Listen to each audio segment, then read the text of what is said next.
Namo Buddhaya and welcome to the Buddha Dharma TV Saturday program. I am Lisa Chu.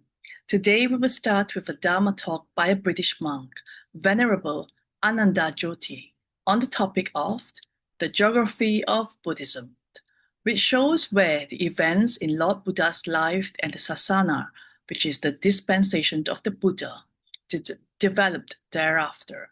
In this talk, Venerable Ananda Jyoti focused on the development of the state of Magadha, from a small but influential kingdom during the time of Buddha to its height under the great Asokan Empire, which also highlights the Buddha's mission to Sri Lanka. There are many newly created maps to support the talk, along with illustrative photographs of early Buddhist art and murals depicting the Buddhist missions. These talks are rich in facts and based on advanced research. Please make the best use of this rare opportunity to receive first-hand information. This is the first part of the Venerable's talk. You can listen to the second part at the same time tomorrow during our Sunday program. Please do not miss these talks. Here is the Venerable to present this valuable talk.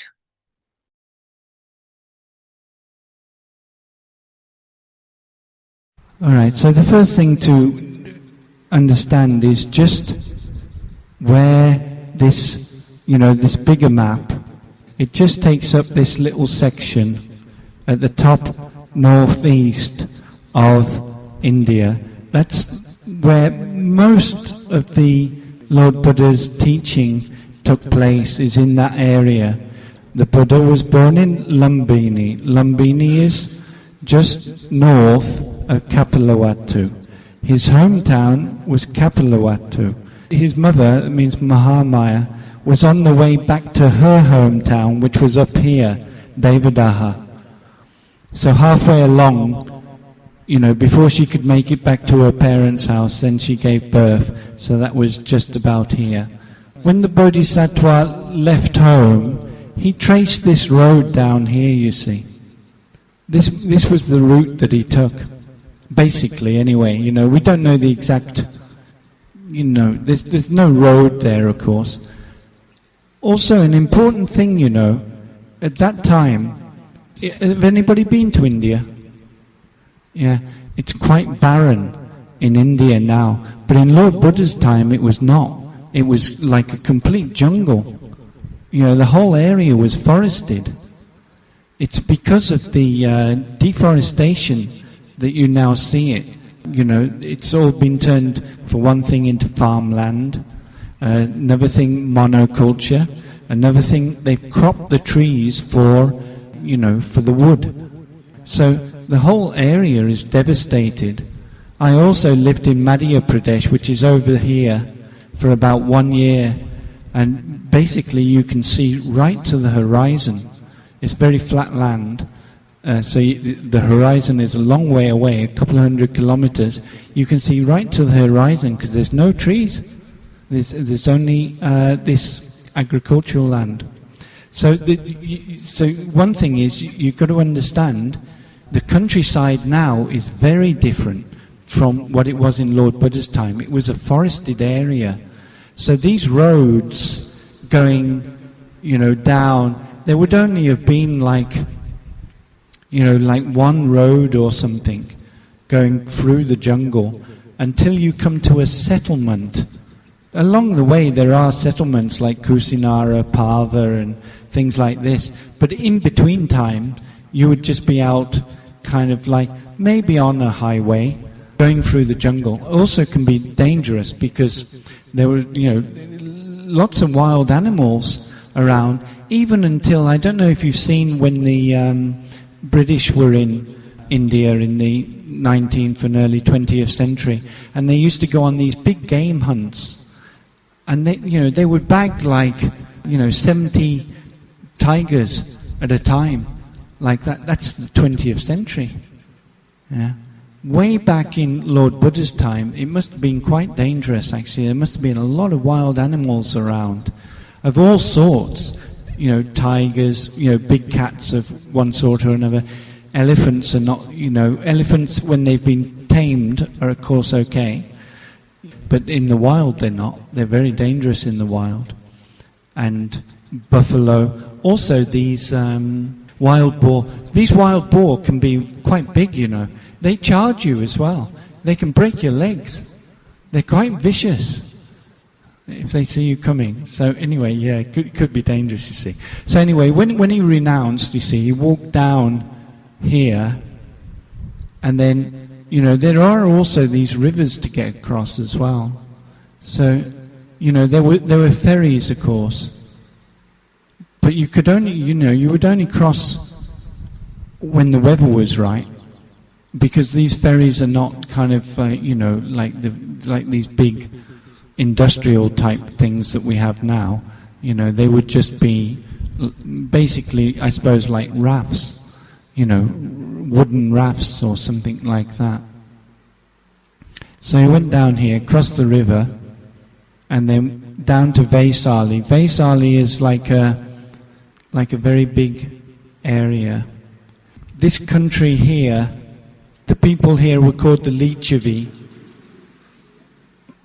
So this area, that was their capital. And then down to here and crossed the Ganges. Right, and then he came down to Rajagaha, you know, while he's a bodhisattva. That's where he met King Bimbisara. Do you remember he met King Bimbisara, and then the king made him promise that when he'd attained enlightenment, he would go back and give teaching to the king. Yeah, he saw him walking for alms, and you know, he was quite impressive even as a bodhisattva, because he had been a prince and so on. So the king sent somebody after him, and they followed him back. Rajagaha has got 7 mountains around it. The bodhisattva had gone up one of those mountains to take his alms, I suppose, really, and to retire for the rest of the day. And the king went up himself, and then they had this little discussion, you know, and the king then made him promise, you know, if you ever attain an awakening, then you must come back and teach the king. From Rajagaha, he went down to Gaya, this Gaya area. This is mountains down here. And there are also these rivers, you see. These rivers are flowing this way. It's like they're going up, actually, but they're not going up, they're going down, because it's mountains here. Yeah, so they're flowing down into the valley, and then eventually will join the big river going to the sea. You know, big rivers are never just by themselves. They always have tributaries. Yeah, the Ganges has major tributaries, which are major rivers themselves, like this one. That's a major river, you see, and this one, it's a major river. But the Ganges is considered a bigger river. So when these meet, when they merge, it becomes the Ganges.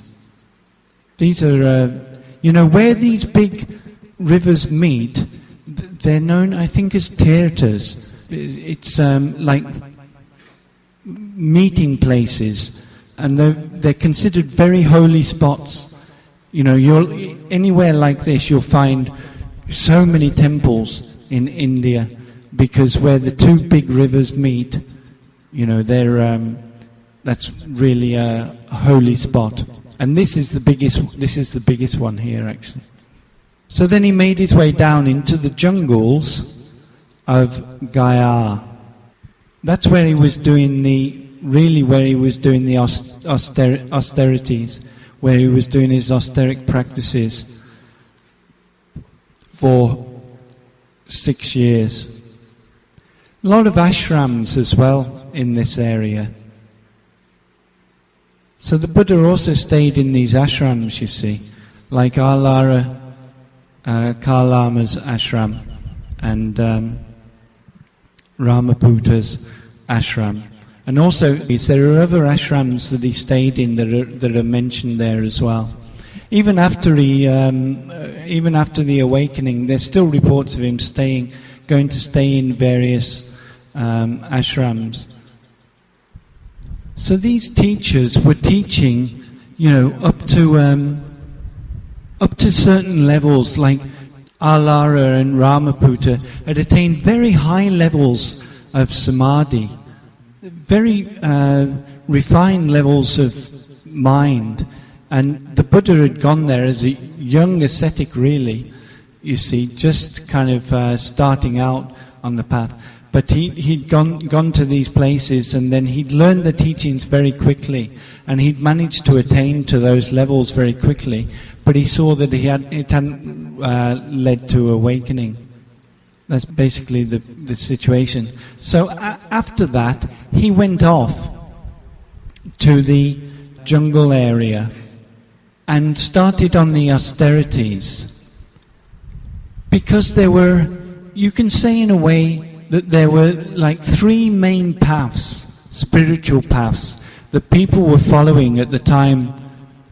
The first one, we can say, is the Brahminical path of the sacrificial offerings.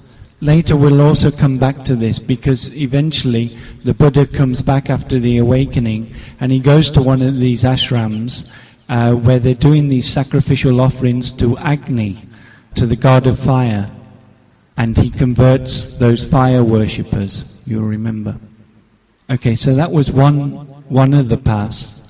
The second of the paths, you see, there must have been some of these ascetics doing high-level concentration, meditation paths. Yeah. There must have been people around that were practicing meditation at quite a deep level, actually. And then the third path that was thought to lead to an awakening was the path of austerities. That means if you totally deny the body, it will free the spirit, or free the mind. It's the idea behind it, basically. You suppress the body so the spirit is, can become free from the senses, free from the world, yeah, and then you have a free spirit. You see, that's what it would mean, like a free spirit. Even now, these kind of like heavy austerities still carried on in India. As if you went there, you must have seen. There's plenty of very serious ascetic practices still go on in India to this present day. So the Buddha went down, and he also was doing these ascetic practices, and some of them were very, very strict and very austere, like just taking one bean a day.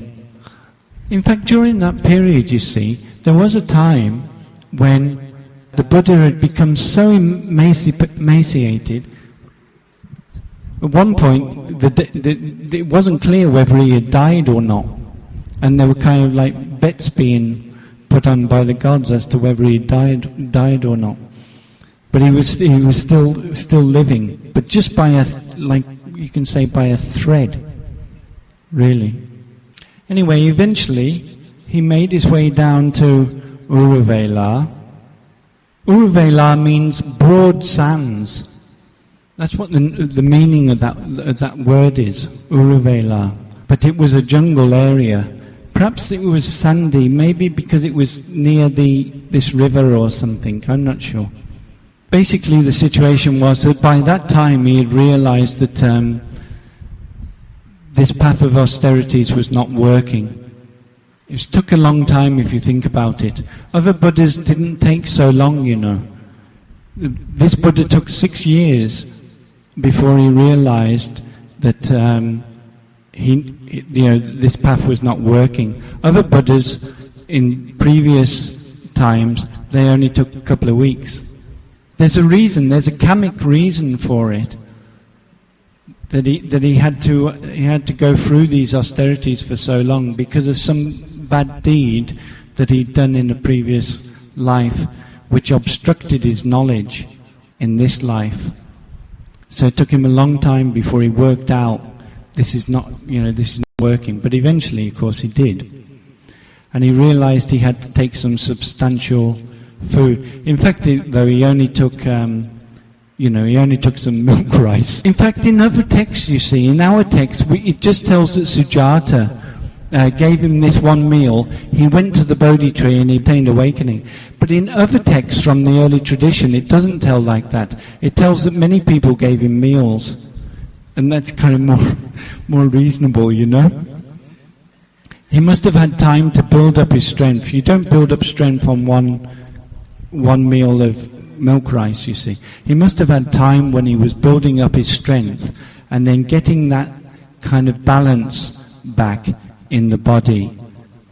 And then he would have gone to the Bodhi tree. But when he went to the Bodhi tree, he did make this kind of like strong aditana or strong determination that he wasn't going to move from that Bodhi tree until he had attained awakening. Then in the first watch of the night, he realized what's called pabenivasana. That means recollection of former lives. Yeah, he could remember all his lives going back, actually aeons and aeons and aeons. So long. In fact, it tells 100,000 aeons, which even when you put together don't make one immeasurable, but there were 4 immeasurables. So 4 immeasurables, it's asankhya, you can't even measure it, so long. 4 immeasurables and 100,000 aeons he'd been going through samsara. So people say, quite a reasonable question actually, well, the world is not that old, and we don't, archaeology doesn't go back that far, right? But there's not just this earth. As long as you think there's only this earth, then, it's really an impossibility. But, this is a vast universe. It's full of Buddha realms and full of, different places where you can be reborn and so on. So, just on this cosmology, in Buddhism we have this idea of an evolutionary period and a devolutionary period. We're going through a devolution at the moment. But at the end of the devolutionary period, the universe comes to an end. And then it restarts again, and you go into an evolutionary period. That start of that evolutionary period is like the Big Bang.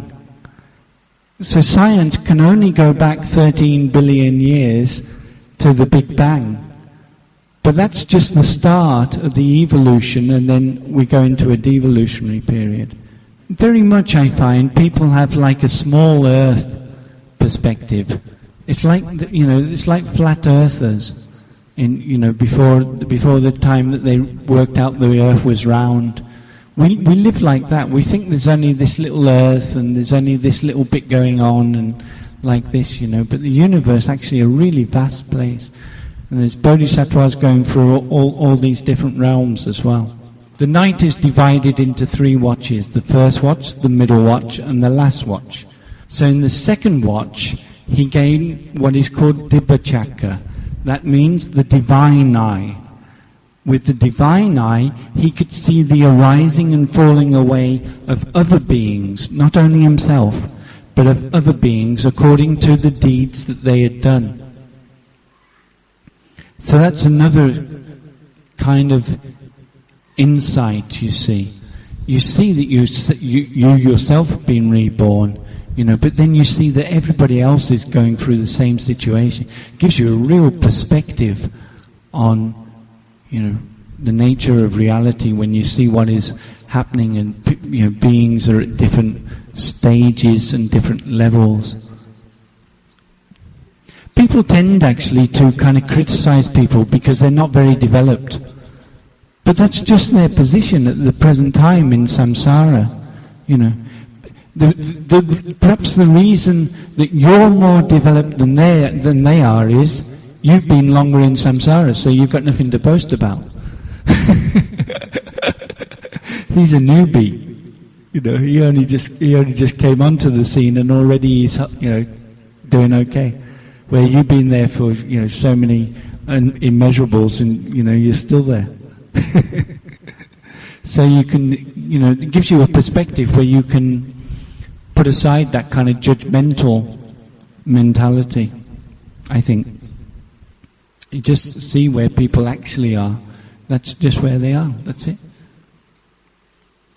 And then in the third watch of the night, then he realized paticca samuppada, which means, this.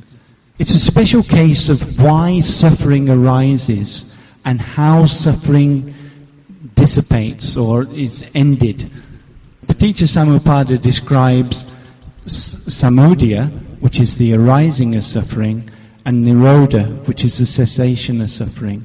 So it's those two noble truths. But you have to understand, if he understood those two, he understands all four noble truths. Yeah. You can't realize the arising of suffering if you don't realize suffering. And you can't realize the cessation of suffering if you don't realize nibbana.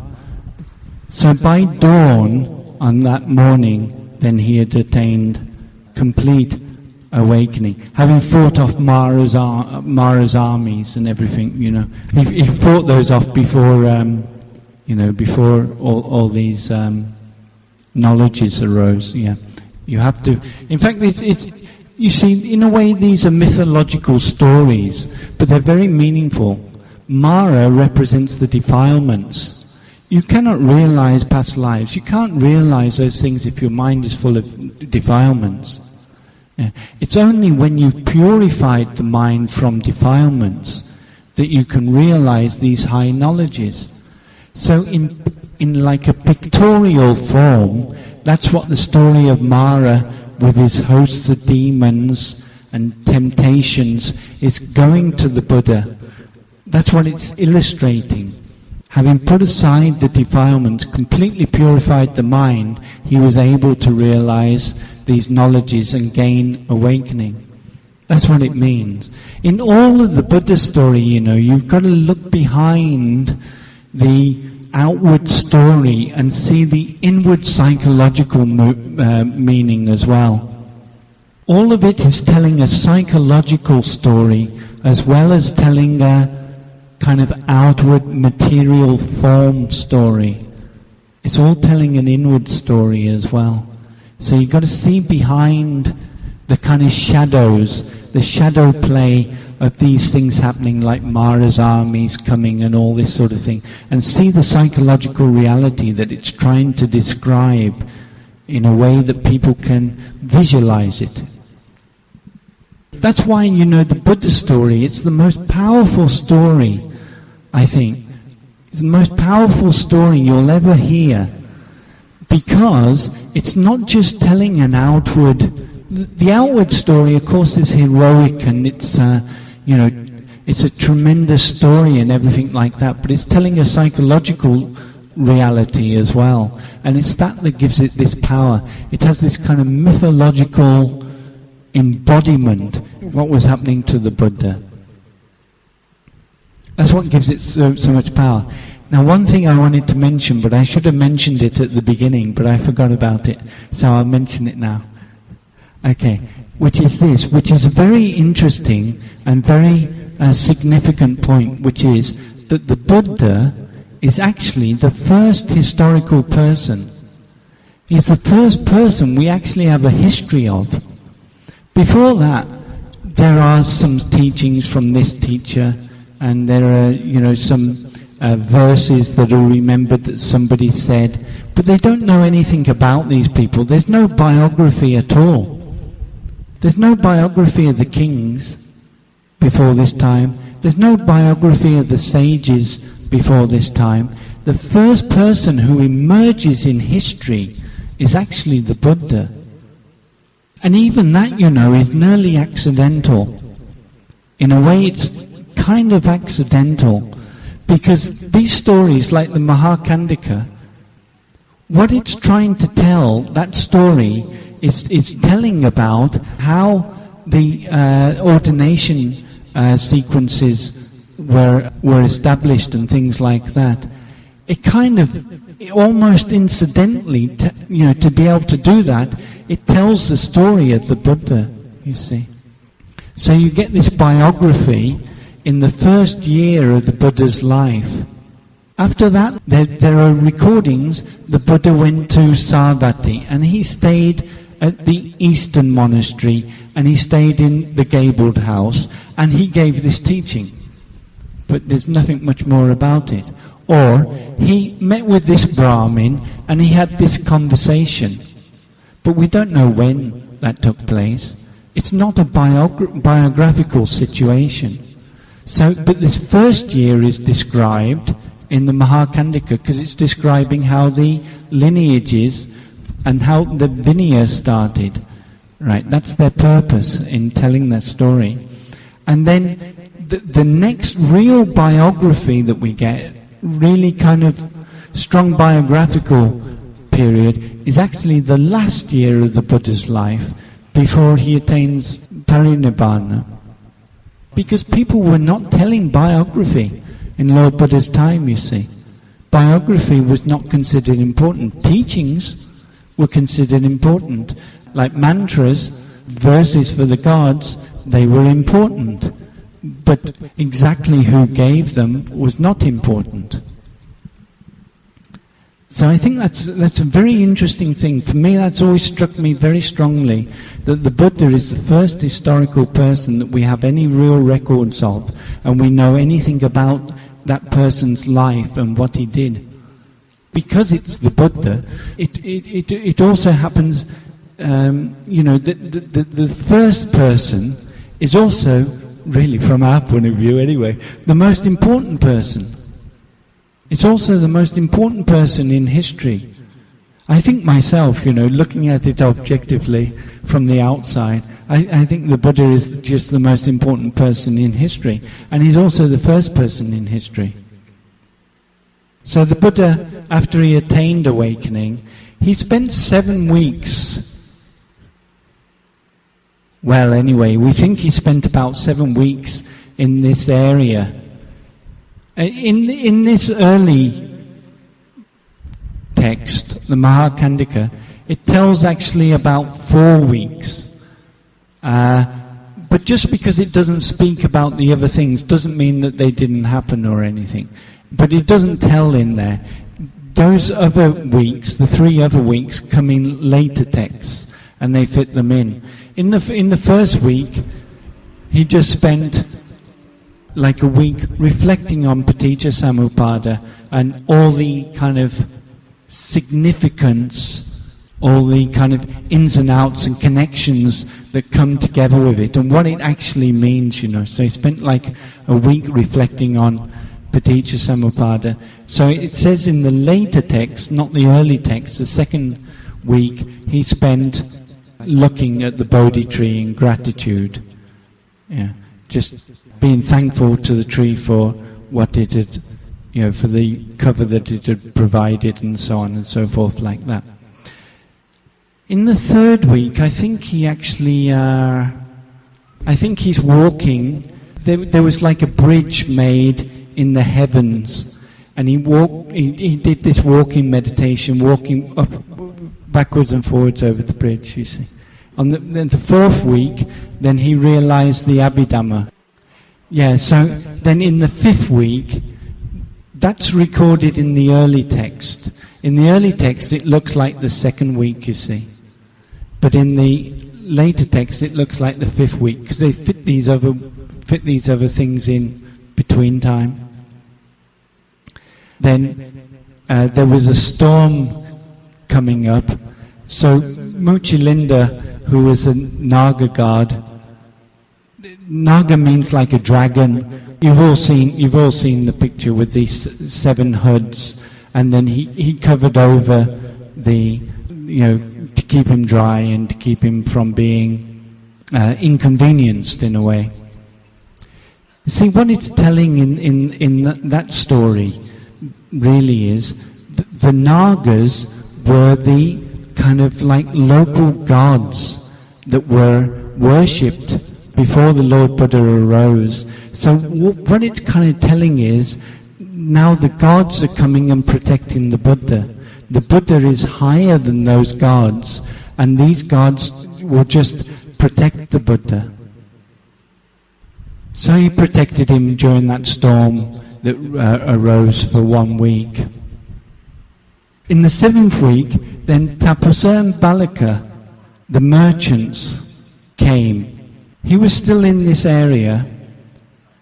Now, Tapasa and Balika were merchants from Orissa, that's down here, and they were going up here to Rajagaha to sell their wares. And as they were going along the way, well, they heard about the Buddha, so they decided to go and pay respects, and they took rice cakes to give to the Lord Buddha, and they were the first people to go for refuge. Also quite interesting because they were merchants, and they were on this journey to go and sell their wares. But it's interesting because the main supporters for the sasana throughout the Lord Buddha's time that he was teaching was actually the merchant class. And it's the merchant class that also took along the Silk Road. It was because of those Silk Roads that the monks were able to travel along and go to China. They were also trading down here. It's called the Dakinapata. So down those Dakinapata means to the south. So they went down these 7 roads and everything like this. That's actually because through the merchants that the sasana was established, the kings and the merchants, and then it was also because of the merchants that the sasana spread as well. If those roads were not there, there's nowhere to send anybody. So it's interesting. And they went for refuge to the Buddha and the Dhamma. There's no Sangha. You can't take the 3 refuges. They took the 2 refuges. There's no Sangha to take refuge in. A Sangha was still to be established. He was still here. The Wayfarers are a Malaysian Buddhist musical group who created a number of popular songs that are still sung today. They wrote songs in both English and Pali, covering mainly themes from the Buddha's teaching and personal reflection. Let us now listen to a Buddhist song by the Wayfarers.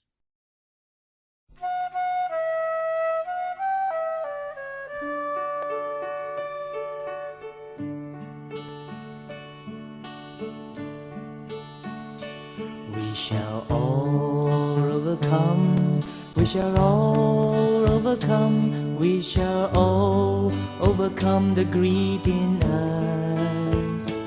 We shall all overcome, we shall all overcome, we shall all overcome the hate in us. We shall conquer illusions and find true liberty, that which leads us through this troubled sea. We shall go beyond the shore, be peaceful evermore, 'cause we cry and sigh no more. And together we'll see everlasting peace, when all our fear and worry cease. We shall all overcome, we shall all overcome, we shall all overcome the greed in us. We shall all overcome, we shall all overcome, we shall all overcome the hate in us. We shall conquer illusions and find true liberty, that which leads us through this troubled sea. We shall go beyond the shore, be peaceful evermore, 'cause we cry and sigh no more. And together we'll see everlasting peace, when all our fear and worry cease.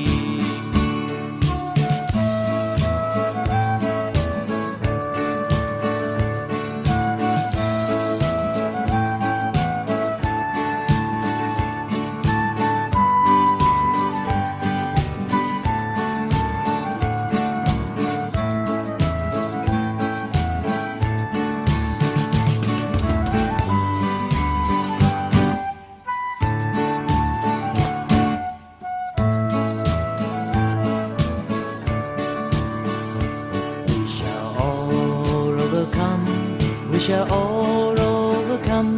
We shall all overcome the fear in us. We shall all overcome. We shall all overcome. We shall all overcome the doubts in us. Clear away our minds' confusion. Ever watchful till the end. Bravely walk our way to freedom land. We shall dwell in peace and love, rejoicing evermore. Rejoice, we have found the Lord. By this law shall we live, through this law shall we see the joy and peace of being free. Our next item is about Pinda Pata. What it means, why is it done, and how is this ancient tradition practiced? This is a very important part of Buddhist life, and it is essential for us to understand its true purpose and deep meaning. Please try to learn about one of the most sacred and inspiring practices in the Buddhist tradition. It is a deeply rooted Buddhist tradition for monks to go out on Pindapata, the ancient practice of collecting alms food. Pindapata, also known as Pindachara, is a sacred ritual observed by the Theravada Buddhist monks who have renounced worldly life in the favor of a life of simplicity and homelessness. The term Pindapata means receiving food into the bowl. Monks silently stand in front of the houses, holding their alms bowls, ready to lift the lid as soon as a devotee approaches to offer food with respect and devotion. This time-honored practice benefits both the giver and the receiver. It cultivates humility, generosity, and mindfulness, while helping to slowly diminish greed, which Buddha taught is one of the greatest bindings to the cycle of rebirth. Attachment, greed, and desire are the sources of suffering. Thus, through acts of dana, giving, we purify our minds and walk the path towards liberation. Here is a scene of a young monk in India going on Pindapata through a village, a beautiful example of this noble practice in action.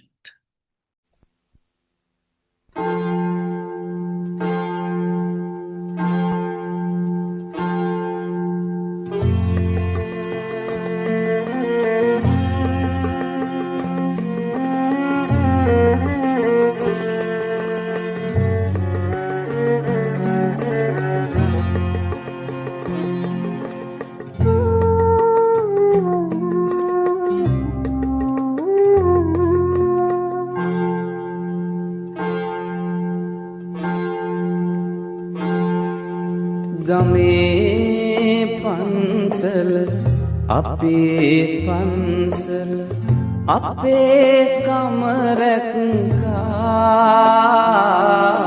අපේ දානෙදි අපේ මරණෙදි අපේ ළඟ හිටියා ගමේ පන්සල අපේ පන්සල අපේ කමරක්කා අපේ දානෙදි අපේ මරණෙදි අපේ ළඟ හිටියා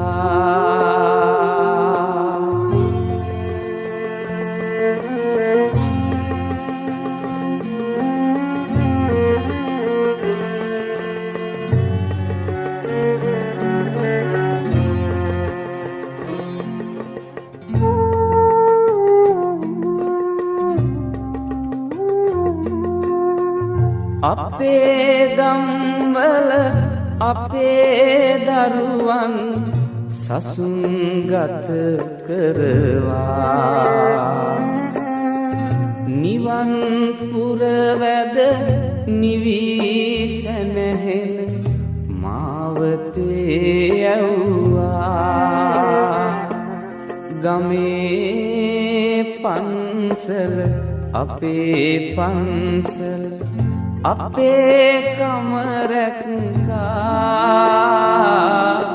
අපේ දානෙදි අපේ මරණෙදි අපේ ළඟ හිටියා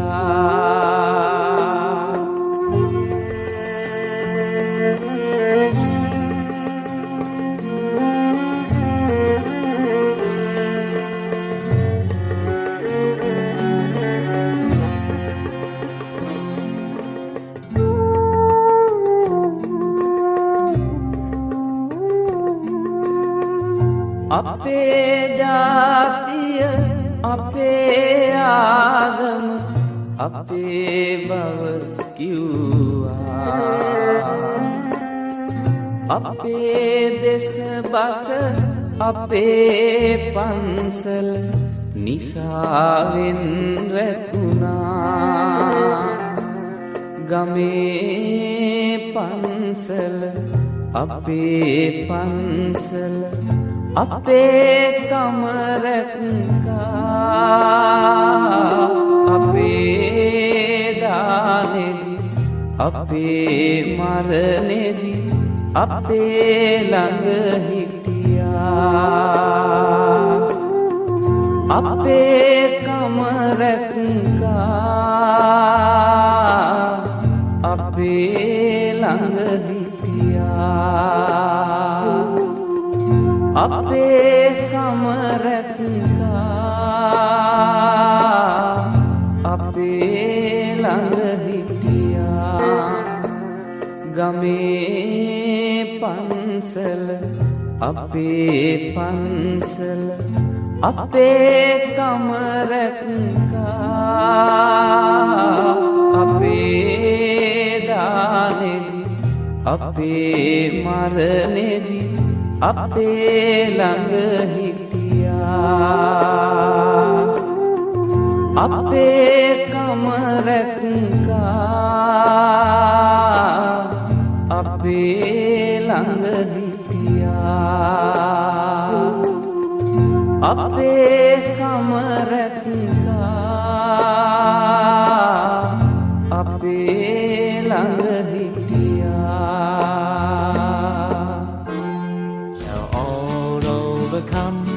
We shall all overcome, we shall all overcome the hate within us. We shall conquer illusions and find true liberty, that which leads us through this troubled sea.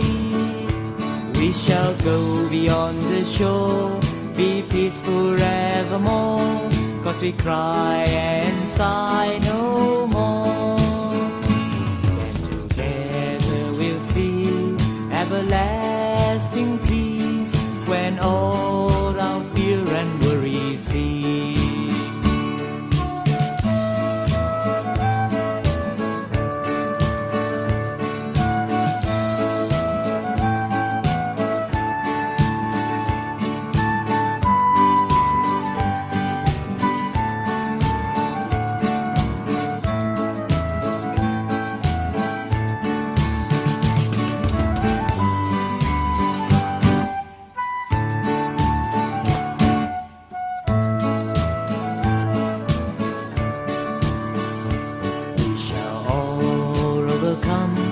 We shall all overcome, we shall all overcome the fear in us. We shall all overcome, we shall all overcome, we shall all overcome the doubts in us. Clear away our mind's confusion, ever watchful till the end, bravely walk our way to freedom land. We shall dwell in peace and love, rejoicing evermore. Rejoice, we have found the Lord. By this law shall we live, through this law shall we see the joy and peace of being free.